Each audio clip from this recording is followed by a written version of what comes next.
Hi viewers, welcome to our channel. ప్రస్తుతం మనతో పాటు దామ భారతి గారు సీనియర్ జర్నలిస్ట్, వారితో ఒకసారి మాట్లాడదాం. సార్ నమస్కారం సార్. నమస్తే. సార్, సజ్జల రామకృష్ణారెడ్డి గారికి పవన్ కళ్యాణ్ గారు షాక్ ట్రీట్మెంట్ ఇస్తున్నట్టుగా మనకు తెలుస్తుంది సార్. అంటే సజ్జల గారు దాదాపు 200 ఎకరాల అటవీ భూమిని అండ్ చుక్కల భూమిని అంటున్నారు. ఈ రెండింటిని కూడా కబ్జా చేశారు అని చెప్పేసి ఆరోపణలు చేస్తున్నారు. పవన్ కళ్యాణ్ గారు కూడా అంటే అటవీ శాఖ మంత్రి కాబట్టి ఆయన రంగంలోకి దిగి మొత్తం ఎంక్వైరీ చేయాలని చెప్పేసి అధికారులను కూడా సూచించారు. మరి ఇష్యూలో ఏం జరిగే అవకాశం ఉంది? మేజర్‌గా ఈ చుక్కల భూమిని కబ్జా చేశారని ఆరోపణలు వస్తున్నాయి కదా సార్. అసలు ఈ చుక్కల భూమి అంటే ఏంటి సార్? తెలుగుదేశం మీడియా విపరీతంగా రాస్తుంది. సజ్జలకు డాష్ డాష్ డాష్ అని పెట్టి హ్మ్. సజ్జల 200 ఎకరాల వరకు కడప జిల్లాలో ఆక్యుపై చేసేసాడు. పవన్ కళ్యాణ్ దృష్టికి వెళ్ళింది. పవన్ కళ్యాణ్ అటవీ శాఖ మంత్రి కాబట్టి అటవీ భూములు, చుక్కల భూములు ఈ 2 రకాల భూముల్ని ఆక్యుపై చేశాడు అని తెలుగుదేశం మీడియా పెద్ద ఎత్తున రాస్తుంది. హ్మ్. సో అసలు నిజంగానే సజ్జల ఆక్యుపై చేశాడా? సో సజ్జల ఆక్యుపై చేస్తుంటే ఇప్పుడు పవన్ కళ్యాణ్ అందులో పై స్థాయి విచారణ సిఎస్ని ఆదేశించాడు, డీజీపీని ఆదేశించాడు, తర్వాత రెవెన్యూ అధికారుల్ని ఆదేశించాడు. అటవీ వీళ్ళతో కలిసి ఐఏఎస్ ఐపీఎస్ అధికారుల స్థాయిలో ఒక ఉన్నత స్థాయి కమిటీ దీని మీద విచారించబోతుంది. ఓకే. సజ్జలని నీట్గా ఇరికిచ్చేయబోతున్నారనేది వార్తలు వస్తున్నాయి. సో అసలు ఏం జరిగింది అనుకున్నప్పుడు సజ్జల వాళ్ళ ఫ్యామిలీ, సజ్జల రామకృష్ణారెడ్డి మొత్తం 3 బ్రదర్స్ వాళ్ళు. సజ్జల రామకృష్ణారెడ్డి, సజ్జల దివాకర్ రెడ్డి, సజ్జల జనార్దన్ రెడ్డి. ముగ్గురులో దివాకర్ రెడ్డి చనిపోయాడు, జనార్దన్ రెడ్డి బతుకున్నాడు. హ్మ్. ఇంకా వాళ్ళ పిల్లలు, వాళ్ళ ఫ్యామిలీ, ఎక్స్టెండెడ్ ఫ్యామిలీస్ ఉన్నాయి. సో ఈవేళది సింహాద్రిపురం మండలంలో, పులివెందుల దగ్గర సింహాద్రిపురం మండలంలో మొసాలరెడ్డిపల్లి అనే ఊరు. అయితే ఇప్పుడు చెప్తున్న ఈ ల్యాండ్ ఎక్కడుందంటే కడప శివారులో, అవుట్స్కట్స్లో సీకే దిన్నెపల్లి రెవెన్యూ ఏరియాలో ఉంది. ఇది చిత్తూరు కర్నూలు నేషనల్ హైవే దగ్గర ఉందన్నమాట. దీంట్లో సజ్జల రామకృష్ణారెడ్డికి అరౌండ్ 200 ఎకరాలు, 200 ఎకరాలు ఉంది. అందులో డీటెయిల్గా ఆంధ్రజ్యోతిలో ఇచ్చింది చెప్తున్నా నేను. పట్టా భూమి 140 ఎకరాల 75 సెంట్లు ఉంది. గవర్నమెంట్ భూమి 10 ఎకరాల 2 సెంట్లు ఉన్నాయి. డీకేటీ అంటే దరఖాస్తు పట్టా అంటారు. డీకేటీ అంటే దరఖాస్తు అనమాట. దరఖాస్తు పెట్టుకుంటే పట్టా తీసుకుంటారు, దాన్ని డీకేటీ అంటారు. డీకేటీ 5 ఎకరాల 14 సెంట్లు ఉంది. చుక్కల భూమి 2 ఎకరాలే ఉంది. కానీ చుక్కల భూమి అని చెందుతున్నాం. వీళ్ళు ఇచ్చిన దాని ప్రకారం చుక్కల భూమి 2 ఎకరాలు మాత్రం ఉంది. అటవీ భూమి మాత్రం 42 ఎకరాలు ఉన్నాయి. ఇది వీళ్ళు రాసింది. ఓవరాల్గా 200 ఎకరాలు ఉన్నాయి. దాంట్లో మామిడి, నేరేడు, టేకు ఇలాంటి చెట్లు ఉన్నాయి. అట్లాగే పెద్ద పెద్ద షెడ్లు వేశారు. ఫార్మింగ్, దాని గెస్ట్ హౌస్లు కూడా ఉన్నాయి. ఇవన్నీ ఉన్నాయి. ఇవన్నీ కూడా బ్రదర్స్ పేరుతో ఉన్నాయి అనేది ప్రధానంగా ఆరోపణ. ఈ అటవీ భూములు, చుక్కల భూములు, ప్రభుత్వ భూములు, డీకేటీ అన్నీ కలిపి 200 ఎకరాల వరకు ఉన్నాయనేది తెలుగుదేశం మీడియా ఆరోపిస్తుంది. దీని మీద ఇప్పుడు విచారణకి ఆదేశించాడు. అయితే ఇటు సజ్జల వైపు నుంచి దీని మీద ఎక్స్ప్లెనేషన్ ఏమిచ్చారంటే అటవీ భూమి 1 పైసా 1 సెంటు కూడా ఆక్యుపై చేసుకోలేదు, చుక్కల భూమి కానీ అటవీ భూమి కానీ. 1995 ప్రాంతంలోనే సజ్జల బ్రదర్స్ కొన్నారు ల్యాండ్ అఫ్సెల్గా. అవి అప్పటికి ఇంకా ఆయన రాజకీయాలకే రాలేదు. సో అప్పుడు కొని దాన్ని సాగు చేసుకున్నారు. కొంత మామిడి తోటలు పెట్టారు. 2005లో సజ్జల తన బ్రదర్స్కి వదిలేసుకున్నాడు ఈ ఆస్తుల్ని.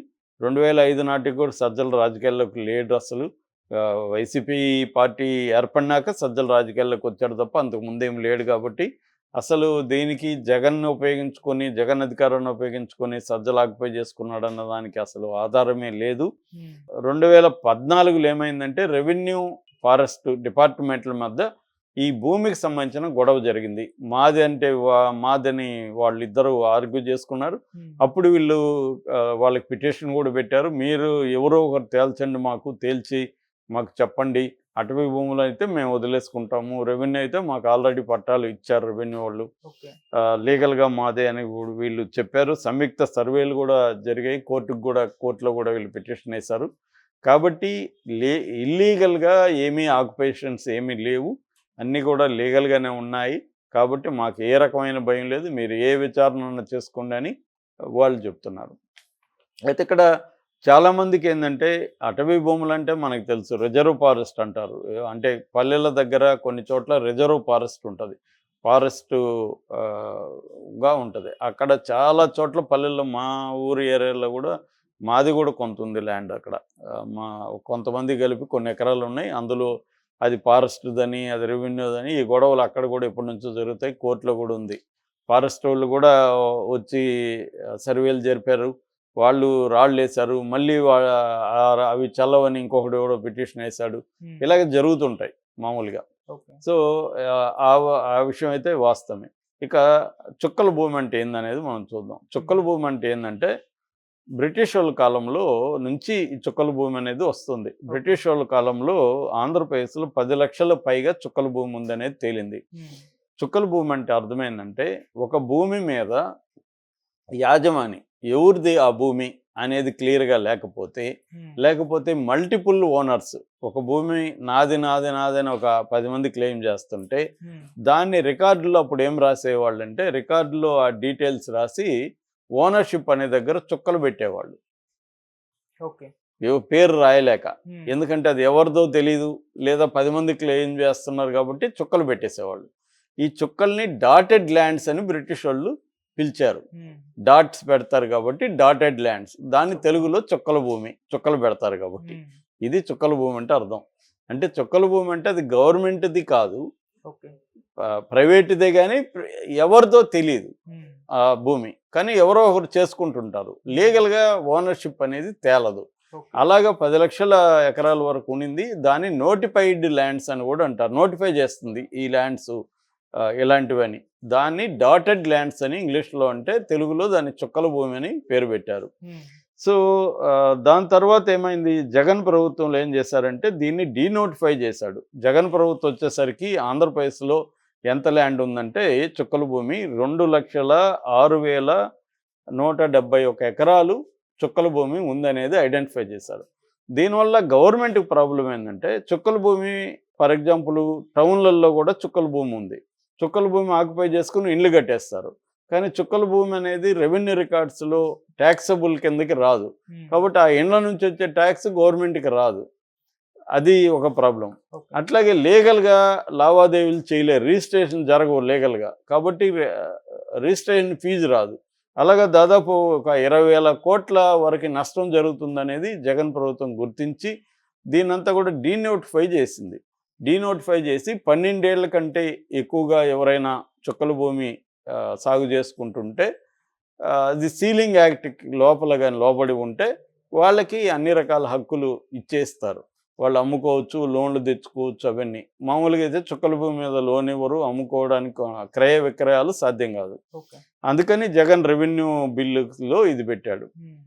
సో అప్పుడే తెలుగుదేశం కానీ మిగతా వాళ్ళు విమర్శించిందంటే ఈ రెవెన్యూ బిల్లు ద్వారా చుక్కల భూమిని నోటిఫై చేసేసి ఈ వీళ్ళే ఆక్యుపై చేసుకుంటున్నారు అన్న విమర్శ వచ్చింది అప్పుడు. సో ఇది బేసిక్గా. అయితే ఇప్పుడు సజ్జల వాళ్ళు చెప్తున్నది ఏంటంటే వాళ్ళు క్లియర్గా ఉన్నాయి డాక్యుమెంట్స్, అది ఫారెస్ట్దా రెవెన్యూ అనేది వాళ్ళిద్దరి మధ్య గొడవ, అది మాకు సంబంధం లేదు. మేము రెవెన్యూ దగ్గర తీసుకున్నాము, కొనుక్కున్నాము, వేరే వాళ్ళ దగ్గర కొనుక్కున్నప్పుడు రెవెన్యూ మాకు డాక్యుమెంట్స్ ఇచ్చింది. ఇప్పుడు వచ్చి ఫారెస్ట్ వాళ్ళు అది మాదంటే తీసుకోండి, ఫారెస్ట్ మీదైతే మీదని తేలాలి కదా కోర్టులో, ఫారెస్ట్ దాన్ని తేలాలి కదా. అది రెవెన్యూ డిపార్ట్మెంట్ ఫారెస్ట్ మధ్య గొడవ తప్ప మాకు సంబంధం లేదు అనేది వీళ్ళ ఆర్గ్యుమెంట్. నాకు వాళ్ళ ఆర్గ్యుమెంట్లో లాజికల్గానే ఉంది. కాకపోతే ఒకవేళ ఏదైనా అక్రమాలు జరిగితే కమిటీ వేయడం మంచిదే, తప్పేం లేదు. ఎందుకంటే ఫారెస్ట్ ల్యాండ్ని ప్రిజర్వ్ చేయాల్సిన అవసరం ఫారెస్ట్ డిపార్ట్మెంట్కి ఉంది కాబట్టి పవన్ కళ్యాణ్ ఆ స్టెప్ తీసుకోవడం తప్పు కాదు. సో ఇప్పుడు పవన్ కళ్యాణ్ వేస్తున్న ఈ కమిటీ నివేదిక వచ్చిన తర్వాత కమిటీ నివేదికలో ఈ ఫ్యామిలీ అక్రమంగా ఆక్యుపై చేసుకున్నారని తెలిస్తే దాని మీద పవన్ కళ్యాణ్ చర్య తీసుకోవచ్చు. దాని మీద వీళ్ళు కోర్టుకు కూడా వెళ్తారు ఖచ్చితంగా. పవన్ కళ్యాణ్ తీసుకున్న ఫైనల్గా కోర్టు డిసైడ్ చేయాల్సిందే. ఇది మామూలుగా ఏంటంటే ల్యాండ్ వ్యవహారాలు కోర్టులు అంత త్వరగా డిసైడ్ చేయవు. 20 ఏళ్ళు 30 ఏళ్ళు ఒక లైఫ్ లాంగ్ అయిపోతుంది. అందుకనే ఒక సామెత ఉంది, గెలిచినోడు ఓడిపోయినోడు కోర్టులో ఏడిస్తే గెలిచినోడు ఇంటికి వచ్చి ఏడ్చాడని. ఎందుకంటే ఇద్దరికీ నష్టమే అని. వాడికి ఎందుకు 20 ఏళ్ల తర్వాత వీడికి లాయర్ ఫీజులు, ఖర్చులు ఇవన్నీ సరిపోతాయి. కాబట్టి గెలిచినప్పుడు కోర్టులో ఊరికి ఆనందంగా నేను గెలిచాను అనుకోవాలి తప్ప ఇంటికి వచ్చి వాడు కూడా ఏడుస్తాడు, ఓడినోడేమో కోర్టులోనే ఏడుస్తాడు అన్న ఒక సామెత ఇలాంటి దీని నుంచే వచ్చింది. ఏదేమైనా ఎంతవరకు జరుగుతుంది, ఓన్లీ డైవర్షన్ పాలిటిక్స్ అని వైసీపీ చెప్తుంది. అప్పుడప్పుడు ఎవరి మంత్ ఒకటి తెస్తూ ఉంటారు, అలాగే ఇప్పుడు దీన్ని తీసుకొచ్చారు. దీంట్లో ఏమి విషయమే లేదనేది అసలు సజ్జల రామకృష్ణ గారికి సంబంధమే లేదు. ఉమ్. వాళ్ళ బ్రదర్స్కి ఇప్పుడు 2005లోనే అయిపోయింది.